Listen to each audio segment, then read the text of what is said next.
শাওনদের যেন বাংলাদেশে আর এই দুঃসাহস না হয় 24কে নিয়ে ফাইজলামি করার। এই ফাইজলামি করবার কোনো সুযোগ আর দেওয়া যাবে না। এবং এটা মাথায় রাখবেন, সরকারকে আমরা বলছি, যদি এটা না করেন আপনাদের অস্তিত্ব গদি কিন্তু টানের মধ্যে পড়ে যাবে। এটাই বাস্তবতা। অতএব আইনের ফ্রেম করতে হবে যেন মানুষ আইন হাতে তুলে না নেয়, মানুষ মব তৈরি করতে বাধ্য না করে, শাওনকে যেখানে সেখানে দেখলে যেন চটথাপ্পড় মারার উদ্যোগ কেউ না নেয়। এটা আইনের ফ্রেমে আনতে হবে, তাকে বিচারিক প্রক্রিয়ার মধ্য দিয়ে দিতে হবে। একইভাবে হীনমন্যতা দেখতেছি আওয়ামী লীগের বিচার করবা নিয়ে। আওয়ামী লীগের বিচারের প্রশ্ন তো বিচারিক প্রক্রিয়া না, ইটস এ পলিটিক্যাল কোশ্চেন, রাজনৈতিক আলোচনা, যেটা রাজনৈতিক দলগুলো গণ অভ্যুত্থানের সকল পক্ষ মিলে একমত হয়ে গেছে তাদের কার্যক্রম নিষিদ্ধ করবার ব্যাপারে। সেখানে আমাদের একজন মাননীয় উপদেষ্টা বললেন যে বিচারিক প্রক্রিয়াকে রেফার করে। নাৎসিদেরকে ব্যান করবার জন্য ওখানকার জার্মানির আদালতে যেতে হয় নাই দ্বিতীয় বিশ্বযুদ্ধের পরে, ফ্যাসিস্টদেরকে ব্যান করবার জন্য ইটালির আদালতে যেতে হয় নাই, সিরিয়াতে অথবা ইরাকে বাথ পার্টিকে ব্যান করবার জন্য ওখানকার আদালতে যেতে হয় নাই। রাজনৈতিক দলগুলো মিলে সিদ্ধান্ত নিয়েছে এটা একটা পলিটিক্যাল কোয়েশ্চেন, এবং বাংলাদেশে ফাংশনাল গণ অভ্যুত্থানের পক্ষের সকল রাজনৈতিক দলগুলো মিলে এই সিদ্ধান্ত নিতে হবে আওয়ামী লীগের প্রশ্ন কি, এবং এটা সিদ্ধান্ত নেওয়া হয়ে গেছে। অতএব আমরা আশা করব অবিলম্বে আপনার আওয়ামী লীগের রাজনৈতিক কার্যক্রম নিষিদ্ধ করবার ব্যাপারে সংসদে আইন পাশ করবেন, পাশাপাশি বিচারিক প্রক্রিয়াও চলতে থাকবে। এবং এই উপলব্ধির জায়গা থেকেই হচ্ছে বাংলাদেশকে গড়ে তোলার যে লড়াই, সেই আজাদির লড়াইটা শত শত বছর ধরে চলবে। 1204 থেকে শুরু হয়ে এটা 24-এ শেষ হয়ে যাবে না। এই মুক্তির লড়াই আমাদের মঞ্জিলে মাকসুদ পর্যন্ত, যতদিন পর্যন্ত এই দেশটা স্বপ্নের দেশ না হয় ততদিন পর্যন্ত আমরা আমাদের সেই লড়াই চালিয়ে যাব। 1204 সালে যখন ইখতিয়ার উদ্দিন মোহাম্মদ বিন বখতিয়ার খিলজির বাংলা বিজয়ের পরে এখানকার যে জালেম শাসক গোষ্ঠী ছিল সেন বংশের, লক্ষণ সেন পিছনের দরজা দিয়ে পালিয়ে যাওয়ার পরে যে মুক্তির নেশা এই অঞ্চলের মানুষকে বছরের পর বছর, দশকের পর দশক, শতকের পর শতক ধরে প্রচণ্ড রকম করে উদ্বেলিত করেছে, সেই ঘটনার ধারাবাহিকতাই সবচেয়ে কালেকটিভ মেমোরি, আমাদের সম্মিলিত স্মৃতির জায়গায় সবচেয়ে পাওয়ারফুল স্মৃতি হচ্ছে এই জাতির 2024-এর গণ অভ্যুত্থান। এবং এটাকে যদি আপনি অন্য যে কোনো ঘটনার সাথে তুলনা করেন দেখবেন যে অনেক মিলের জায়গা যেমন আছে, আবার এই ঘটনাই আমাদের ইতিহাসের অনেক ইউনিক ঐতিহাসিক অনুষঙ্গের জন্ম দিয়েছে। মিলের জায়গা হচ্ছে যে আমাদের 24-এও জালেম শাসক ফেরাউন ঠিক একইভাবে লক্ষ লক্ষ তরুণ যুবাদের, সিপাহী সৈন্যদের ভয়ে গণভবন থেকে পালিয়ে পিছনের দরজা দিয়ে চলে গেছেন। তখন তার টেবিলে খাওয়ার সময় গরম ভাত ছিল, ফ্রিজে রান্না করা খাবার ছিল, কিন্তু খাবারটা জুটে নাই। লক্ষণ সেনের একই অবস্থা হয়েছিল, খাবার রেডি ছিল, খেতে পারে নাই, পালিয়ে যেতে হয়েছে।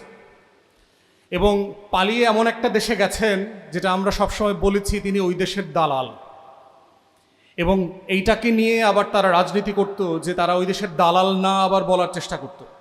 কিন্তু তিনি সেখানে গিয়ে, এবং ভারত সরকারের গত 2 বছরের আচরণের মধ্য দিয়ে এটা প্রমাণিত হয়েছে যে আসলে কে কাদেরকে দশকের পর দশক ধরে পুষে এই গোখরা সাপটা বানিয়েছে দুধকলা খাইয়ে।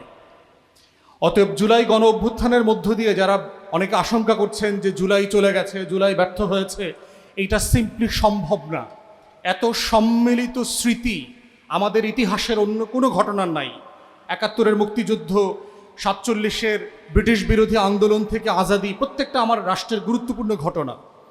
কিন্তু তথ্য প্রযুক্তির কারণে, মোবাইল ইন্টারনেটের কারণে যেটা হয়েছে যে লক্ষ লক্ষ মানুষের স্মৃতি থেকে এইটা এখন অডিও ভিজুয়াল ফর্মে চলে গেছে এই মেমোরিটা।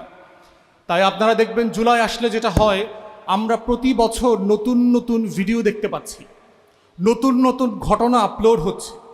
গত কয়েকদিন আগে প্রথমবার এই ভিডিওটা দেখলাম যে একজন গুলিবিদ্ধ তরুণ শহীদ হবার আগে তাকে যারা আহত অবস্থায় তুলে নিয়ে যাচ্ছে তাদেরকে সে বলছে আমার মায়ের ফোন নাম্বারটা রাখেন, তাকে একটু জানিয়ে দেবেন যে আমার লাশটা কোথায় আছে। অতএব এই যে সম্মিলিত স্মৃতি, মেমোরি, এবং সবচেয়ে বড় অর্জন যেটা আমরা দেখতে পাচ্ছি সেটা হচ্ছে রাজনৈতিক দলগুলো যখন জুলাইয়ের আকাঙ্ক্ষা থেকে পিছনে ফিরে আসতেছে, আমাদের তরুণরা, আমাদের যুবকরা রাজনীতির বাইরে এসে জুলাইকে ধারণ করছে, জুলাইয়ের মালিকানা নিচ্ছে। এবং তরুণরা যুবকরা যখন জুলাইয়ের মালিকানা নিয়ে নেবে তখন বুঝতে হবে যে বর্তমান রাজনৈতিক দলগুলো কিভাবে অপ্রাসঙ্গিক হয়ে গেছে, তারা জুলাইকে ধারণ করতে পারছে না। এবং এই ঘটনাগুলো কিন্তু বারবার ঘটতেছে। গত প্রায় 10 বছর ধরে যদি দেখেন, কোটা বিরোধী আন্দোলন হয়েছে তরুণদের নেতৃত্বে, কিন্তু কোনো রাজনৈতিক ছাত্র সংগঠনের নেতৃত্বে না। ভ্যাট বিরোধী আন্দোলন হয়েছে তরুণদের নেতৃত্বে, কিন্তু কোনো ছাত্র সংগঠনের নেতৃত্বে না। নিরাপদ সড়ক চাই আন্দোলন হয়েছে আমাদের শিশু কিশোর, আমাদের তরুণদের নেতৃত্বে, কিন্তু কোনো রাজনৈতিক দলের নেতৃত্বে না। ঠিক একইভাবে 24-এর গণ অভ্যুত্থান দেখেন, আমাদের বড় বড় রাজনৈতিক দলগুলো গত 17-18 বছর ধরে টানা ফ্যাসিবাদ বিরোধী লড়াই করেছে, কিন্তু তাদের নেতৃত্বে এই গণ অভ্যুত্থানটা হয় নাই। কিন্তু তাদের অনেক ত্যাগ আছে, তারা ফ্যাসিবাদের হাতে মজলুম ছিলেন, জুলুমের শিকার হয়েছেন। অতএব এই যে তরুণদের ভিতরে একটা অনুভূতি তৈরি হচ্ছে যে বছরের পর বছর ধরে যে রাজনৈতিক দলগুলো আসলে আমাদের কথা শুনছে না, আমাদের আকাঙ্ক্ষাকে বুঝতে পারছে না, আমাদের স্বপ্নগুলো নিয়ে তাদের কোনো ভাবনা নাই, তারা এক ভিন্ন গ্রহে থাকেন। তারা মনে করেন তাদের বাপের নামে, মায়ের নামে, ছেলেমেয়ের নামে, বোন নামে গ্রাম, ইউনিয়ন, জেলা, উপজেলার নাম বদলে দেবেন, এবং এটাই হচ্ছে বাংলাদেশ। সে বুঝতে পারছে না যে আমরা ওই বাংলাদেশে এখন আর থাকি না। ওই বাংলাদেশের রাজনীতি যারা করতে তাদেরকে 24-এ বিদায় করে দেওয়া হয়েছে। 4,500 কোটি টাকার মূর্তি বানিয়েছিল শুধু শেখ পরিবার, শেখ হাসিনার সরকার সারা বাংলাদেশে।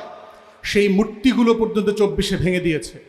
অতএব বুঝতে হবে বাপ মা, পোলাপান, বংশ, এদের পূজা করবার রাজনীতি দেখবার জন্য 24 পরবর্তী জাতি, সত্তা, তরুণরা আসলে প্রস্তুত না।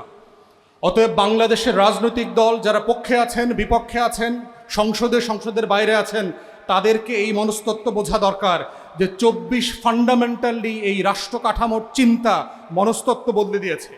যদি এই উপলব্ধিতে আপনারা আসতে না পারেন, মনে রাখবেন যে বাংলাদেশ থাকবে, বাংলাদেশের লাল সবুজের পতাকা থাকবে, এখানে রাজনীতি থাকবে, স্বপ্ন থাকবে, লড়াই থাকবে, শুধু আপনারা থাকবেন না। যেভাবে আওয়ামী লীগের মতো নাই হয়ে গেছেন, বাংলাদেশের সকল রাজনৈতিক দলগুলো, পুরাতন দলগুলো যারা পারিবারিক বংশধারার ভিত্তিতে মনে করছেন তারা জন্মগতভাবে এই দেশ শাসন করবার অধিকার নিয়েছেন, আপনারাও থাকবেন না। এটাই পৃথিবীর ইতিহাস, বারবার এটা হয়েছে। এবং দেখেন, আওয়ামী লীগের সেক্রেটারি ওবায়দুল কাদের গত কয়দিন আগে বলেছে ভিডিও বার্তায় যে অনুশোচনা তো দূরের কথা, লাশের বদলে লাশ, চোখের বদলে চোখ, ভায়োলেন্সের বদলে ভায়োলেন্স করাবে তার নেতাকর্মীদেরকে দিয়ে। মানে তারা পৃথিবীর কোন জায়গায় বাস করছে? তারা নাকি ফিরে আসবে, আপা নাকি ফিরে আসবে, রাজপথ কাঁপবে, বাংলাদেশ হাসবে, আর আমরা সব গর্তে চলে যাব। কি এক স্বপ্নে তারা বাস করছে। 24-এর এই উপলব্ধির জায়গাটাই আমরা আশা করছি রাজনৈতিক দলগুলো ভাববে এবং নতুন করে বুঝবে। এখানে আমাদের 24-এর গণ অভ্যুত্থানের শহীদ জননী আছেন বেগম রোকেয়া আপা, এবং মাননীয় সংসদ সদস্য যারা আছেন, সংসদকে আমরা অনুরোধ করছি, শফিক ভাই একটু বলে গেছেন, 24-কে প্রোটেক্ট করবার জন্য, 24-এর স্যাংটিটি, সম্মান, মর্যাদা, 24-এর ঘটনা এবং 24-এর এই শহীদদের বিচার, আহতদেরকে পুনর্বাসন মিলায় একটা আইন করতে হবে। সকল দল মিলে এই আইন করতে হবে। শাওনদের যেন বাংলাদেশে আর এই দুঃসাহস না হয় 24-কে নিয়ে ফাইজলামি করার। এই ফাইজলামি করবার কোনো সুযোগ আর দেওয়া যাবে না। এবং এটা মাথায় রাখবেন, সরকারকে আমরা বলছি, যদি এটা না করেন আপনাদের অস্তিত্ব গদি কিন্তু টানের মধ্যে পড়ে যাবে। এটাই বাস্তবতা। অতএব আইনের ফ্রেম করতে হবে যেন মানুষ আইন হাতে তুলে না নেয়, মানুষ মব তৈরি করতে বাধ্য না করে, শাওনকে যেখানে সেখানে দেখলে যেন চটথাপ্পড় মারার উদ্যোগ কেউ না নেয়। এটা আইনের ফ্রেমে আনতে হবে, তাকে বিচারিক প্রক্রিয়ার মধ্য দিয়ে দিতে হবে। একইভাবে হীনমন্যতা দেখতেছি আওয়ামী লীগের বিচার করবা নিয়ে। আওয়ামী লীগের বিচারের প্রশ্ন তো বিচারিক প্রক্রিয়া না, ইটস এ পলিটিক্যাল কোশ্চেন, রাজনৈতিক আলোচনা, যেটা রাজনৈতিক দলগুলো গণ অভ্যুত্থানের সকল পক্ষ মিলে একমত হয়ে গেছে তাদের কার্যক্রম নিষিদ্ধ করবার ব্যাপারে। সেখানে আমাদের একজন মাননীয় উপদেষ্টা বললেন যে বিচারিক প্রক্রিয়াকে রেফার করে। নাৎসিদেরকে ব্যান করবার জন্য ওখানকার জার্মানির আদালতে যেতে হয় নাই দ্বিতীয় বিশ্বযুদ্ধের পরে, ফ্যাসিস্টদেরকে ব্যান করবার জন্য ইটালির আদালতে যেতে হয় নাই, সিরিয়াতে অথবা ইরাকে বাথ পার্টিকে ব্যান করবার জন্য ওখানকার আদালতে যেতে হয় নাই। রাজনৈতিক দলগুলো মিলে সিদ্ধান্ত নিয়েছে এটা একটা পলিটিক্যাল কোয়েশ্চেন, এবং বাংলাদেশে ফাংশনাল গণ অভ্যুত্থানের পক্ষের সকল রাজনৈতিক দলগুলো মিলে এই সিদ্ধান্ত নিতে হবে আওয়ামী লীগের প্রশ্ন কি, এবং এটা সিদ্ধান্ত নেওয়া হয়ে গেছে। অতএব আমরা আশা করব অবিলম্বে আপনার আওয়ামী লীগের রাজনৈতিক কার্যক্রম নিষিদ্ধ করবার ব্যাপারে সংসদে আইন পাশ করবেন, পাশাপাশি বিচারিক প্রক্রিয়াও চলতে থাকবে। এবং এই উপলব্ধির জায়গা থেকেই হচ্ছে বাংলাদেশকে গড়ে তোলার যে লড়াই, সেই আজাদির লড়াইটা শত শত বছর ধরে চলবে। 1204 থেকে শুরু হয়ে এটা 24-এ শেষ হয়ে যাবে না। এই মুক্তির লড়াই আমাদের মঞ্জিলে মাকসুদ পর্যন্ত, যতদিন পর্যন্ত এই দেশটা স্বপ্নের দেশ না হয়, ততদিন পর্যন্ত আমরা আমাদের সেই লড়াই চালিয়ে যাব। সবাইকে অসংখ্য ধন্যবাদ। আসসালামু আলাইকুম।